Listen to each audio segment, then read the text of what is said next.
Previously on An Englishman Abroad. Utart steps up and he scored!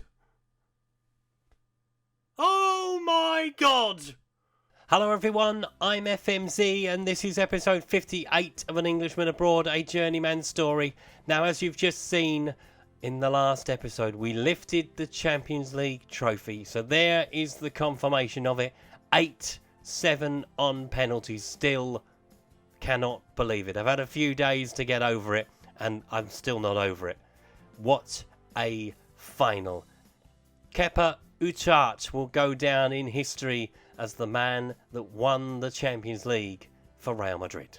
But the records, they started to tumble before the Champions League final. So after beating Valencia on the last day of the season, we secured La Liga's highest ever points total finish with 102 points. Adding to that, we broke the record for the amount of wins in a season. We have now set it at 33 wins, which is absolutely phenomenal. We had a clean sweep in the Player of the Year stakes. So Gareth Bale won Player of the Year. He was absolutely phenomenal throughout the season. Juan Miranda was second with Ali Kamara. Despite missing the penalty in the Champions League final, he finished third. We didn't sweep all before us, however. Joel from Rayo Vallecano picked up the top goal scorer award. Tetit finished second of Celta Vigo. There is Gareth Bale in third with 19 goals but 10 assists, much more than the other two. In fact, more than the other two combined. We finished runner-up in the Goalkeeper of the Year stakes as well. Jan Oblak won that prize. Kepa finished second with ter Stegen in third. It's not all about the team, it is about me as well. I won the Manager of the Year. Ruben Comendes finished second from Real Betis. Great effort from him to finish in second place. Unai Emery finished third. And this shows our total dominance of the La Liga season. So 9 players were selected in the Team of the Year. 3 were on the bench. So the only players that weren't ours in the squad were Eden Hazard and Joel. But hats off to Lukaku, Bernardo Silva, Kroos, Gareth Bale, Miranda, Ramos, Kamara, Hakimi and Azabalaga in goal. It wasn't just in La Liga where we dominated. There were 4 players in the Champions League Dream Team. So Hakimi, Kamara, Sergio Ramos and Timo Werner representing us in that team. Phenomenal effort from them.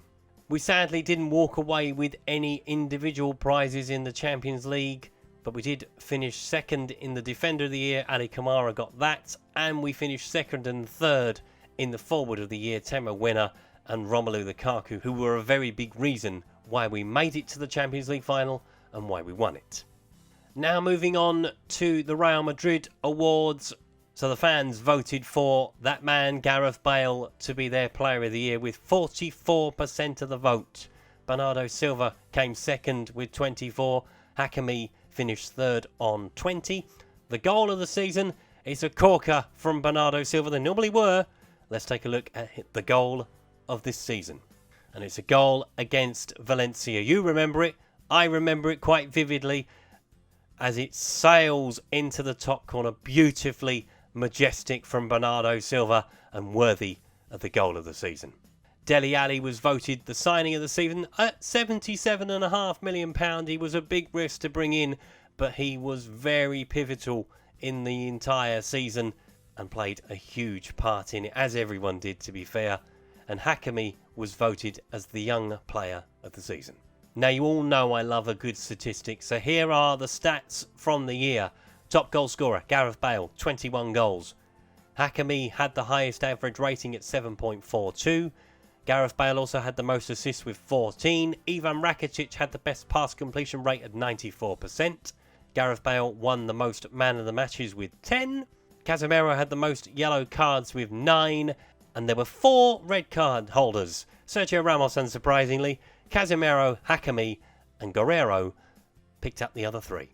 So it has truly been a memorable season. Champions League winners, as you've seen. La Liga winners. Copa del Rey winners. In fact, looking at the league position, it was a dominant season almost the entire way through. Week 11 was the last time we did not occupy top spot. which means 27 weeks straight we were top of La Liga. Fantastic from the team, from the players, from the staff, from absolutely everybody. Fantastic. Match of the season, and you could have picked a few. To be fair, we did give a few thumpings out. The 6-0 win over Real Sociedad is the one that they picked right at the very start of the season. In fact, the very first game of the season. It laid down a marker for the season to come. The moment to forget was the defeat at home to Barcelona. You never like to lose El Clasico, and that one will stay with me for a while, I should think. Average attendance at 77,211. It was 95% full. And for once, I didn't use the most amount of players in La Liga. Joint 6th this year, which I'm truly happy about. So let's take one last look at the La Liga table before we go. So from a 38-game season, 33 wins, 3 draws, 2 defeats. The 3 draws were against Vallecano, Malaga and Bilbao, who finished 15th, 9th and 13th respectively. The 2 defeats were against Barcelona and Real Betis. So we beat every other side in La Liga at least once. Now, I said earlier on that we conceded 27 goals. I was over-egging it slightly, just the 24, but the perfect symmetry that I love when it comes to life and anything. Take a look at the 4 count. 102 goals for 102 points. That is exactly 1 goal for every point, and I love it. So there we are. That was the end of the season with Real Madrid, and it is the last episode of An Englishman Abroad.